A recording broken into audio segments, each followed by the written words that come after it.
Epilogue. Moments of Pleasure. Extract from the diary of Bernice Summerfield. The leaves still stuck for a moment on the window of my rooms in Garland College, and then they were pushed away. I was lying back in my long, low chair by the secondary ice bucket, cradling Wolsey in my arms. I was thinking that he was probably delighted with the new arm that the vets grew for him, but then I thought that I would think that, wouldn't I? He forced my hand on the matter of whether or not I played Snakes and Ladders with the Tree of Evolution, but I still felt very guilty about it. I stroke him and try, through warmth and contact and soft words, to communicate the love I feel for a cat. But he just gives his animal love back, and although that has its usual depth and beauty, I can't help but think of him as he was, with a long coat and opposable thumbs. Fu has been offered a teaching place at St. Oscar's, of course, and is considering it, along with the matter of where and how to start resurrecting his people. The entirety of his culture is stored in a single data module, Professor Archduke's pantomime thesis. The module had been carefully extracted from the Winton's central computer a day after we returned, and had been given to the Dean for safekeeping. Perhaps when we start waking up selected perfectons, we'll be able to learn the truth about what made that missile hit the Winton in so perfect a way, and why the program that we found ourselves in contained an exit device that so neatly parcelled up all of the perfecton culture. I suspect, myself, that the module containing the thesis must have been fitted with some sort of homing device to attract the missile. I also suspect that the combination of the lamp and the pedestal upon which it was to be placed could only have occurred through deliberate intervention. That our whole adventure was designed, by whoever introduced such anachronistic elements as the mine where the lamp was stored, to deliver up the perfecton data to them on a plate. Archduke has already appeared before the Senate and declared his complete surprise at the whole matter. In his defence, he said that he's only too pleased for the authorities to keep the thesis module and examine it for a homing device. I'm not sure who to believe. This conspiracy seems too big for a simple academic to have planned it. Stokes has already started to paint his experiences, and the publicly displayed results are the subject of protests by a number of campus-based organisations. I had, initially, decided not to take up the offer of employment put to me by the two agents of God. Then I got home to find a pile of bills on the doormat, and decided that, as extracurricular activities went, their job description sounded quite exciting. They reappeared that same night, of course, and we shook hands on it. I await their first assignment with some trepidation. I've also dangled a few book proposals in front of the university publishing arm.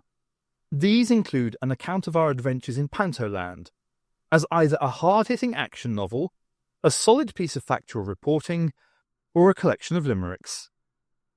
But my favourite idea was that I'd write a volume about relationships, and how distance can give you an odd perspective on them. I think men are from Mars, women are from Mars too, unfortunately, has a ring to it. My musings were interrupted by Joseph sweeping imperiously into the room. He gave a little electronic cough. "The young gentleman is here to see you, Rector." I let Wolsey trot off to find his dish, and started to adjust all the bits of me that lose their shape when at rest. Then I stopped. "Let him in, Joseph." I found my glasses on the sideboard, and in one of those little gestures that only people who think that they're mistresses of their own narrative make, snapped them clean in two and dropped them into a vase.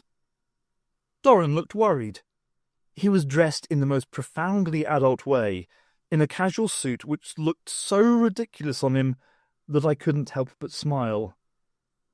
He carried my book. "I finished it, Professor," he said, "and I found that it had many interesting things to say about—" "I don't think you're cute," I said. Oh, he said. Not the definitive article, anyway. Do you remember much of what happened to us in Pantoland? Most of us did, but as a dream, with strange conflicts and bits missed out. No. He took a seat near me and looked at me with anxious eyes. Well, actually, yes. I'm not like that, you know. I went and sat by his knees and looked up at him over my shoulder. He got the idea after a moment and sank down to sit beside me, looking more worried than ever. So I take it you don't make good speeches? That you don't express love in an extraordinarily pure and refreshing fashion? That you don't think I'm young? I do think you're young, he whispered, with a nervy depth to his voice that made me smile a softer smile. That's why I like you so much. I don't think you're ever going to get old. We watched the leaves for a while, and I idly found his hand with mine once more. We were, after all, fellow survivors in need of comfort. Aren't we all? Oh, yes, I am, I told him. Oh, no, you're not, he said.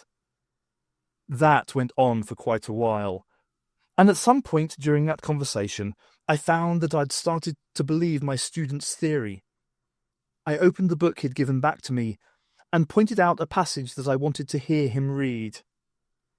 At some point in that long afternoon, I was sure that I would ask for Lullaby of Birdland, and good brandy, and love. Extract ends. Later that night, Professor F. Archduke's English pantomime A Critical Study, in data module form, sat on the side of the Dean's desk, from which it suddenly overbalanced. The room was empty, so there was nobody to comment on the sudden movement. The module stopped a few inches above the floor and swung to the left and right.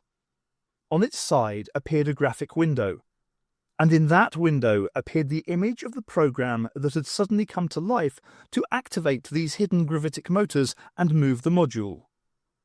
The image wore a turban and an all-consuming grin. It pointed upwards. The module rose to the level of the Dean's porter-hatch, then sped out through it. The module flew through the night, along the walkways of St. Oscar's University. It flew past several colleges, over several islands, and down several tunnels, until it came to the cloisters of Pierce College. The little box hopped on a ledge, sped at surface level over gravel, took a left at the fountain, and stopped before one particular door. The door opened. Professor Ferdinand Archduke, specialist in obscure theatrical forms, stood framed in the light from his rooms behind him. He reached out for the module and missed it. It wavered in the air, the power in its batteries failing. "Stop messing about," he said. The module settled into his grasp. The professor slipped the module into one of his gown's deepest pockets, glanced ruefully at some distant, imagined audience of his own, and then closed the door behind him.